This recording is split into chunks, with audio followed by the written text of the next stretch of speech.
জানলার সিটে বসেছেন এক বিবাহিত মহিলা, হাতে একটা ইংরেজি পেপার, দি স্টেটসম্যান।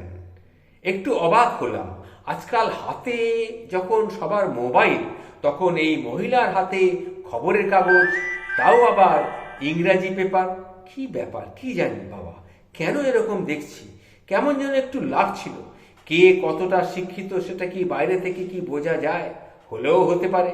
মহিলার বয়স কত হবে? আর এই 24 কি 25। হাতে স্টেটসম্যান পত্রিকাটি আছে বটে, দুটো মেশিন বেরিয়ে গেল, অথচ দুটো স্টেশন বেরিয়ে গেল, অথচ পেপারটা খেলে কিন্তু তাকে পড়তে দেখলাম না একবার। মনে মনে ভাবছি হয়তো পড়া হয়ে গেছে, তাই চুপচাপ বসে বাইরের দৃশ্য দেখছে। আসলে ঘটনাটা অন্যরকম। ঘটনাটা হচ্ছে গত পরশুদিন সকালের আপ হাওড়া ট্রেনে আমি হাওড়া থেকে উঠেছি, ব্যান্ডেল যাব। আমি যাচ্ছি, হঠাৎ দেখলাম খুব একটা ভিড় ছিল না ট্রেনটায়, সিটগুলো ফাঁকাই ছিল, আরাম করে বসেই যাওয়া যাবে এই ভেবে আমি ওই মহিলার ঠিক অপোজিট দিকেই আমি বসেছিলাম। তা যাই হোক, ট্রেনটা যখন চলতে শুরু করলো, হাতে লেদারের একটা ব্যাগ ছিল।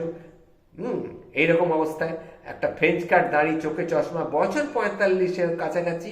ব্যাগটা বাংকারে তুলে মহিলার পাশের সিটে তিনি বসলেন। এবার কিছুক্ষণ পর ভদ্রলোক মহিলার হাতের দিকে একবার তাকাচ্ছিলেন, দেখে দেখে হঠাৎ তার কি মনে হলো, মহিলার দিকে তাকিয়ে বললেন, এক্সকিউজ মি, পেপারটা কি পাওয়া যেতে পারে? মহিলা তখন ঠিক মতো বুঝতে পারেননি কথাটা, তাই তিনি জিজ্ঞাসা করলেন, কি ব্যাপার, কিছু বলছেন আপনি? না মানে এই পেপারটা চাইছিলাম আর কি। ও, খবরের কাগজ নেবেন? তা নেবেন তো নেন না, হ্যাঁ নিন, এই নিন নিন বলেই খবরের কাগজের ভেতর থেকে দুটো পাতা ফরফর করে ছিঁড়ে বের করে ভদ্রলোকের হাতে দিয়ে বললেন, এই দুটোতেই হবে নাকি আরো নেবেন? ভদ্রলোক দেখলেন যে ফ্রন্ট পেজটা নেই, ভেতর থেকে পাতা দিচ্ছে, বলছে ফ্রন্ট পেজটা দিন আগে। মহিলা কি বুঝলো কে জানে, পুরো পেপারটাই তাকে হাতেই দিয়ে দিলেন। তা আপনার দরকার যখন সবগুলো তখন নিন না, এই বলে পুরো পেপারটাই তিনি, সামান্য দামের জিনিস, বাইরে বেরোলে খবরের কাগজ একটু একটু নিই আমরা, কিন্তু তাই বলে এইভাবে তো আমরা নিই না। যাই হোক, এইবার নেওয়ার পর তখন বললে, একটু বসেছিল, হঠাৎ মেয়েটে বলল, আসলে কাগজগুলো আপনি নিয়েছিলাম কেন জানেন? কাগজগুলো নিয়েছিলাম যে বাইরে বেরোলে খবরের কাগজ একটু বেশি করে নিয়ে বেরোয়, কারণ আমার ছেলের জন্য নিতে হয়, বুঝতে পেরেছেন? ট্রেনে এত দূরের রাস্তা তো যাব, যদি ছেলেটার পায়খানা পেয়ে যায় কোথায় করাবো, বাচ্চা তো, তাই যেখানে যাই সঙ্গে কাগজ রাখি। বেশি দাম না, 1 কেজি কাগজের দাম 30 টাকা মাত্র।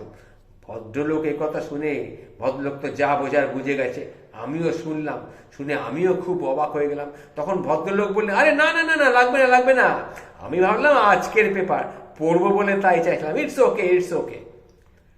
আমার পাশের সিটে বাচ্চা কোলে বসেছিলেন সেই মহিলার স্বামী। উনি এপাশ থেকে বললেন, এক কাজ করো, তুমি ওই কাগজটা বদ্দাকে দিয়ে দাও, বদ্দাকে দিয়ে দাও, বদ্দা পড়বে বলছে পড়ুক। এই সন্টু পায়খানা করলেন, হ্যাঁ ব্যাগে তো আরো কাগজ আছে। বুঝে দেখুন ঠেলা, নিউজ পেপারের এমন যে একটা উপকারিতা আছে, এটা জেনে কার না ভালো লাগে বলুন তো? নিউজ পেপার কি শুধু পড়ার জন্যে? এছাড়াও নিউজ পেপার অনেক কাজে লাগে, তারই একটা প্রমাণ আমি আজকে হাতে নাতে পেলাম। হাতে নিউজ পেপার আছে মানেই সবার পড়ার জন্য নয়, এটাও বুঝতে হবে। এটা তো আজকের সকালে হাওড়া থেকে আমি উঠেছি তাই জানতে পারলাম, দেখেছি অল্প বয়সে একটি ছেলে একটি মেয়ে পাশাপাশি বসে গল্প করছে, মনে হলো প্রেমিক প্রেমিকা। ছেলেটির হাতেও একটা নিউজ পেপার, মেয়েটির হাতে একটা জলের বোতল। বুঝতে পারলাম না ওরা কি করবে, পড়বে নাকি পায়খানা পেলে ওই জলটা নিয়ে পায়খানায় যাবে, কি জানি বাবা, একটা সন্দেহ তো আমার থেকেই গেল। এই যে আমি পড়লাম, এটা আপনাদের কাছে শোনালাম, এটি লেখক হচ্ছেন সরজিৎ ঘোষ।